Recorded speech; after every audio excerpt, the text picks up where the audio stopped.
پێم باشە دەم بە کاندیدەکان و بە لیستی کۆمەڵ دادگەری بدرێت کە بەڕاستی ڕابردوویەکی پاکی هەیە جێدەسی دیارە بەوەی لە دەری دەسەڵاتیشۆ بووە زۆر کار و خزمەت و ئیشی گەورەی کردووە یا بە حکومت ناکرێ یا لەوانەیە لە ئاسی حکومەتا کردێت. ئینسانی مسلمان ئەبێ بزانێت کێ ئەبێتە نوێنەری ئەو دیفاع لە ناموسیەکە، دیفاع لە دەستوریەکە، دیفاع لە مزگەوتەکانێکە، دیفاع لەو هەموو قەزایەکە کە بەسەرم میلەتەیە دیت خەڵکانێک ئەیانەیە فکری جێندەر خەڵکانێک ئەیانەوە نێربازی لە وڵاتەیە پەرە پێ بدەن بەڵام کەسانێک کە بە ئاهلی دەستنوێژەوە لە پەرلەمان مندژی وەستاونن. ئەو مڕەشەحانەی کە کۆمەڵی دادگەری دای ناون ئینسانی مسلمان دەنگیان پێ بدە نەبۆ دنیا زەرری لەکە نەبۆ قیامەتیش لێی پەشیمانە چونکە بۆ دیفاعکردن لە دینەوە.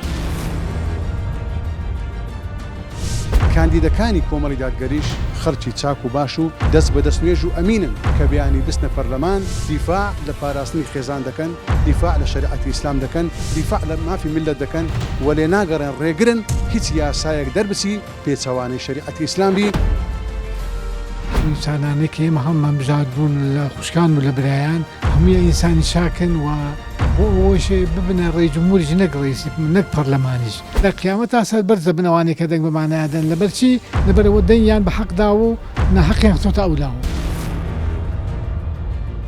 هەگەر ئەف کەسە تە هەڵبژار تە دەنگ دایە کابراایەکی ئیسلامی لیستێکە ئیسلامی بۆ نمونە وەکو کۆمەڵە دادگەری تو هەڵبژێری ئەپڕاستی دشهادیەتە یا واقع و یا درست بیتن و ڕۆژا قیامەتش دل محکەمە رب العالمینی خلاص بی و ڕزگار بی.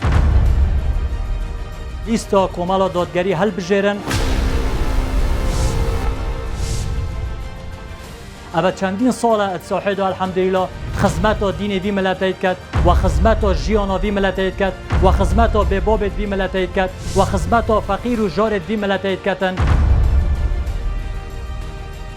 ئەگەر دەسەڵاتە کامل دەستی دابیتن